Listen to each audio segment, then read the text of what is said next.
ইসলামাবাদে যে আলোচনা, এটা কি ইরান নিজে থেকে নাকি যুক্তরাষ্ট্র? যুক্তরাষ্ট্র যুক্তরাষ্ট্র দফায় দফায় পাকিস্তানের উপর চাপ সৃষ্টি করে ইরানকে সেখানে নিয়েছে।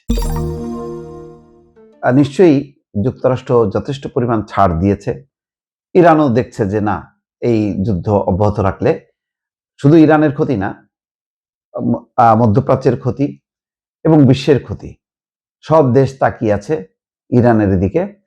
ইরান হরমুজ প্রণালী খুলে দেয় কিনা, আবার হরমুজ প্রণালীটা ছাড়া ইরানও বাঁচতে পারবে না, কারণ এই প্রণালীটার উপরে চাপ তৈরি করাতেই যুক্তরাষ্ট্র বাধ্য হয়েছে আলোচনার টেবিলে যেতে। এখন ইরান বলছে যুদ্ধ থেকে সম্মানজনক প্রস্থানের পথ খুঁজছে যুক্তরাষ্ট্র। তার মানে সম্মানজনক একভাবে সে বিদায় নিতে চায়। ইরানের কাছে হাত পা ধরে তাদের এই একটাই আসলে প্রত্যাশা যে আমরা ভাই বিদায় নিতে চাই, আমরা বিশ্বের 1 নম্বর শক্তিধর দেশ। আমরা যদি সম্মানজনকভাবে বিদায় না নিতে পারে, তাহলে ট্রাম্প এই মধ্যবর্তী নির্বাচনেই হেরে যাবে, আর পরবর্তীতে আর কোনো ট্রাম্পের মান সম্মান থাকবে না, রিপাবলিকান শেষ। সুতরাং ইরানের কাছে একটা সম্মানজনক বিদায় চায়। সেই কথাটা আজকে ইরান ফাঁস করে দিয়েছে। এখন যদিও এবার আলোচনাটা বেশ ক্রিটিক্যাল অন্য অর্থে, যে সরাসরি প্রথমে মুখোমুখি বসবে না, আলাদা আলাদাভাবে বসে তারপরে মধ্যস্থতাকারীরা যদি একমত হয় বা দুই পক্ষ যদি একমত হয়, মধ্যস্থতাকারীর মাধ্যমেই তারা জানতে পারবে, তখন মুখোমুখি বসে তারা চুক্তি করবে। ইরান এবং যুক্তরাষ্ট্রের মধ্যে দ্বিতীয় দফার শান্তি আলোচনার জন্য মার্কিন প্রতিনিধিদের পাকিস্তান সফর শুরুর আগে তেহরান দাবি করেছে যুক্তরাষ্ট্র এখন যুদ্ধ থেকে একটি সম্মানজনক প্রস্থানের পথ খুঁজছে।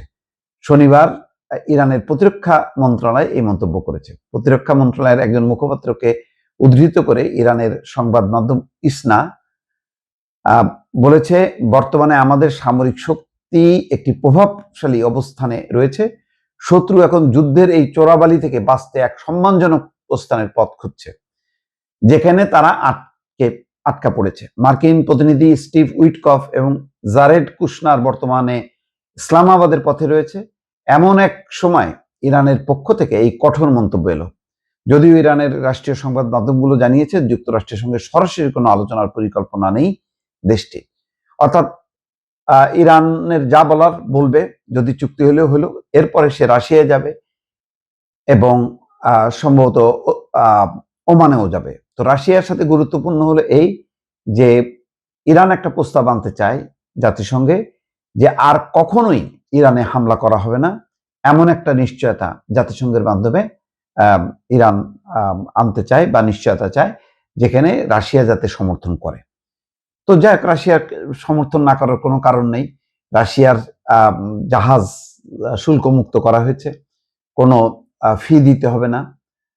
এটি প্রথম দেশ হিসেবে এই নামটি ঘোষণা করেছে এবং বলেছে যে ইরান বলেছে তার বন্ধুভাবাপন্ন দেশগুলোকে কোনো ফি না দিলেও চলবে, ফি ছাড়াই তারা চলাচল করতে পারবে হরমুজ প্রণালীতে। এটা হচ্ছে একটা বন্ধুত্বের একটা নিদর্শন।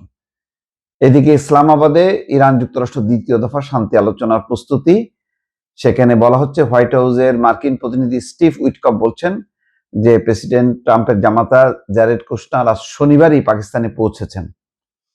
তো যাই হোক, এখন দেখা যাক, উইটকফও যাবেন, জারেড কুশনারও পৌঁছাবেন। তো মোটামুটি রোববার, আজকে শনিবার, আজকে হয়তো রাতে এবং রোববারের মধ্যেই বোঝা যাবে যে এই আলোচনার ফলাফল কি দর্শক।